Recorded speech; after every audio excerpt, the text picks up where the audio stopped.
welcome to the first edition of the Discourse Chronicles as Inspirations with the Voice. My name is Daniela Rotimi, and here with me is Daniel Ifeoluwa. So today with us, we have a prominent figure in the educational sector in person of Dr. Ezekiel Olagunju. Dr. Ezekiel Olagunju is a distinguished linguist, educator, and researcher with over 22 years' experience in teaching, research, and translation. He specializes in German linguistics, French language, and their comparative analysis with Yoruba. His expertise includes curriculum design, international collaborations, and mentoring students. A lecturer of Obafemi Awolowo University, Ile-Ife, since 2022, he has contributed significantly to German language instruction, teaching courses such as oral communication in German, advanced German composition, and applied German linguistics. His research focuses on comparative morphology, particularly word formation in German and Yoruba. Dr. Olagunju has an extensive academic background, having studied and trained in institutions across Nigeria, France, Niger, and Germany. He has authored 3 books on German Yoruba word formation and published numerous research papers in reputable journals. He is also a recipient of multiple scholarships, research grants, and awards, highlighting his academic excellence and professional contributions. Doctor, you're welcome to the show, sir. Thank you very much. How do you feel being on the show with us? Well, I'm very happy to be on the show with you this time. Thank you for thinking about it, and thank you for bringing me to the show. You're welcome, sir. Welcome, Dr. Olagunju. Thank you very much. So, how do you feel being a lecturer in OAU, and how has it been being a lecturer in OAU campus? It's an interesting thing to be a lecturer in a university, well-known university like this, where you have so many thousands of students all around, and the name of the university, the popularity of the university, and the history behind the university is also one of those things that makes it very interesting to be happy to be a lecturer here. That's very nice. So, Doctor, we can see from your bio that you are the CEO of multi-language schools. Is this schools now? So, how has it been being able to balance it up as a lecturer, as a CEO, as a father, and also doing other things alongside? Well, the important thing is setting priority in anything one wants to do. You wake up in the morning and you know, okay, I have 3 lectures in the department, and of course here I'm just a director. I don't teach here, so it's just easy to monitor the people working here. I have people working for me or working with me, so I just call them, how is this, how is this, how is this, and with that the work is going on here while I focus on my work in the department. And as a father too, I mean, you wake up in the morning praying with those children and all that when you were still at home. Now they're on campus and I'm still praying with my wife. I'm praying with myself. That's a very good one. So, Dr. Olagunju, why did you decide to be a lecturer in German? Why not other language, Portuguese, Yoruba? We could even see that from your history or from your interview with channels. You said you passed only Yoruba in your work. So why did you choose German? Why not specialize in Yoruba? Actually, when I came back from Germany after my master's degree in Freie Universität Berlin, I was looking for a job in Nigeria. Especially I went to some universities, but eventually I came to OAU. And I was told, of course, I had masters in German and French philology. So when I got to the department, there was a great need for German lecturer. So that was how I said, okay, if it is German lecturer you need, I am available. Very nice. And that's how I started coming to lecture in the department and to lecture German. That's very nice. Thank you. So, in life, we will definitely face challenges no matter what we do. Yes. And what has been your greatest challenge as a lecturer, and how have you been able to overcome this challenge? Well, there is no way we will not face challenges, as you said, especially when you are dealing with human beings. Over the years, I've met students that are hard-working, serious, committed, focused, and all that.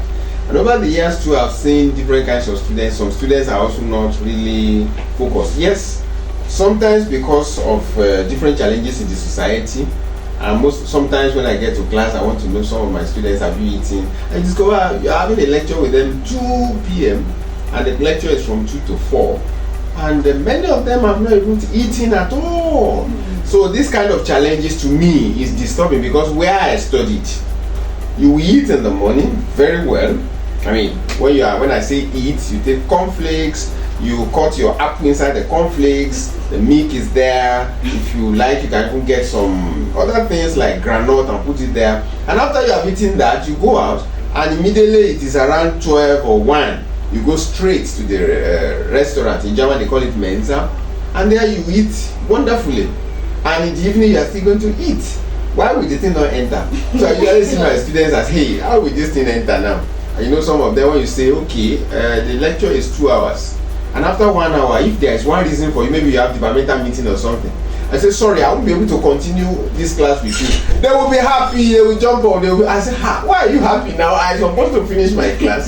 So, but I see the challenges they are having, and that has been a challenge to me too, that I just think, how can I help these young ones so that they can focus on their studies and do well and do what they have to do. So to me, over the years of lecturing, that has been my challenge, especially with the students. That's a very good one. So, Doctor, what do you think make a great teacher? I mean, you've been into this teaching or lecturing sector for over 20 years, 22 years. Yeah. So, what do you think makes a great teacher? There must be passion for what one is doing.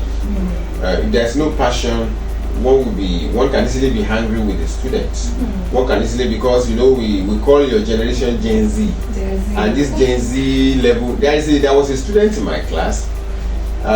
We come to class, no notebook, and when you are teaching, it's just looking at you like this. Just be looking at you. And he had problems with some other lecturers, because the lecturer will just say, hey, hello, we are not writing anything. And sometimes you might be sent out of class. But that young man, I just wonder, how come? Where's your notebook? Why are you not having notebook? But you see, eventually with time, with love, so number 1, passion. That passion will generate love, that you just love them. Number 3 is to see them as your own children. If my son is misbehaving, I will not say, okay, you are no more my son. I will not say, bring him closer, bring her closer. Still let him see that life can be better like this, and with love and all that. One can still bring them to do the right thing. So it's not an easy job, but the passion must be there, the love must be there, and taking them as one's own blood is also there. With those 3 things, no matter how difficult it is, one will still scale through to still be able to impact the lives of this Gen Z. Well done, sir. Well done, sir. So, you've asked. The boy I'm talking to you about is now in America. He's doing his master's there. Wow. So, but normally, if all of us send him out of class, he will not have even finished his degree. Exactly. So, those are just good examples of people that you see that they are so funny in their behavior, but you still love them, you still assist them, and still encourage them. Yes, discipline is there, but discipline with love. Discipline with love. Hold on, sir. So, you've had 22 years in the teaching profession. Yes. And from that, we know that you have had a vast experience of what it means to be a lecturer. So, what advice will you give other young lecturers out there, or people who are aspiring to be lecturers? Well, I pray God will help our government to treat lecturers well. Because the challenge we are having, especially generally speaking in all the universities in Nigeria, is that the young ones don't want to be lecturers. Why? The payment is too small. And if payment is not, especially because of the inflation that we experienced maybe some 9 months ago till now and all that, I've discovered that a lecturer is earning so small, especially if you convert it to hard currency. Just discover that professor is earning less than €250. It's unbelievable. It's too small. It's this one. So no young ones want to come and be a lecturer, because some of our students, even before they finish, they're already working online and getting more than that. I was interacting with one of my students. I said, come and be a lecturer. And then she said, sir, how much is the starting salary? I told her. She said, sir, I'm collecting 3 times online. That amount you said, I'm collecting 3 times. I just kept quiet. Wow. That's the thing. So we are praying that the government will help us so that education will still move on, and the young ones, their interest will be provoked to be in the educational system. However, there are still some young ones too that maybe because they don't have option elsewhere and they still want to be lecturer. I would just advise they should have passion for it. They should not just do it because there's no other option. Because when you are lecturing, you are molding lives. It's not just the money. Yes, we need money. Everybody needs money to do one thing or the other and all that. But then it's not just the money. It's actually the lives that eventually you begin to see in the lives of those young ones more than money. That one has contributed to build the life of an individual is a lot. And there's one internal joy there that is greater than the joy money can give. That's a good one. So, Doctor, recently you were awarded by your students for being an exceptional lecturer, which is a very rare thing in Nigerian university. I mean, so how do you feel being at the spotlight? I felt happy, and I'm still feeling happy that they could think of it and do it. Of course, I didn't know they would do it. But it's actually a show of gratitude which came from their heart, and I just felt, well, I wanted to return it immediately because in the university where we are, one will be thinking, okay, student giving me gifts. Over the years, I've been the one giving them. Sometimes money, sometimes time. Even time is more important than money for those students. Yeah. And sometimes, sometimes granite bottle, and then we eat it and all that. Sometimes it's water and all that. But this time around, they were giving it. So the thought came, reject it. I was standing there and my thought was, reject this thing. Because when I think of the system in which we are, the system we say, don't collect gifts from students. That is not ethical. But I said, if I reject it, it will be the shock will be too much on them. So let them put it there. At least they are putting it on the table. I appreciated it, and after the class I said they should just pack everything together and put it in the car, which is fine. So, and I put it there and I'm eating it little by little.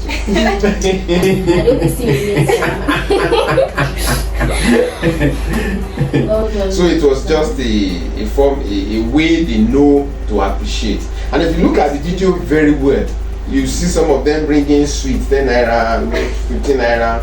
It's not what they brought. Right. I mean, even the first person that brought water, just table water, bottled water, just to show that, okay, we just want to appreciate you.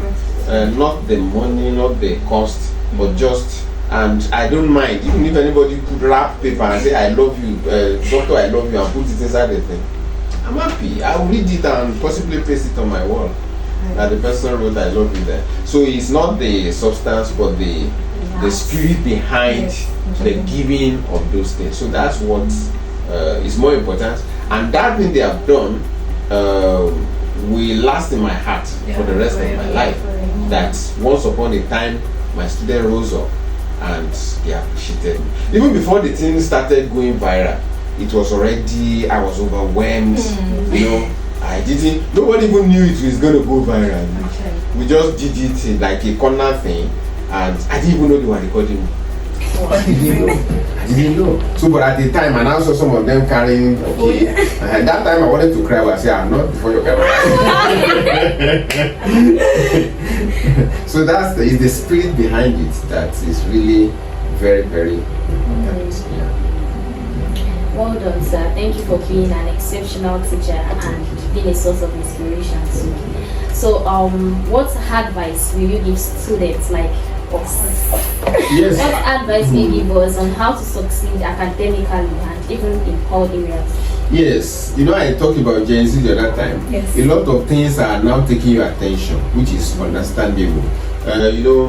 After the video went viral, I also became Gen Z because I woke up in the morning after I've checked my phone. I've done my quiet time and family thing, or my quiet time especially. I will now be checking how many people are following me.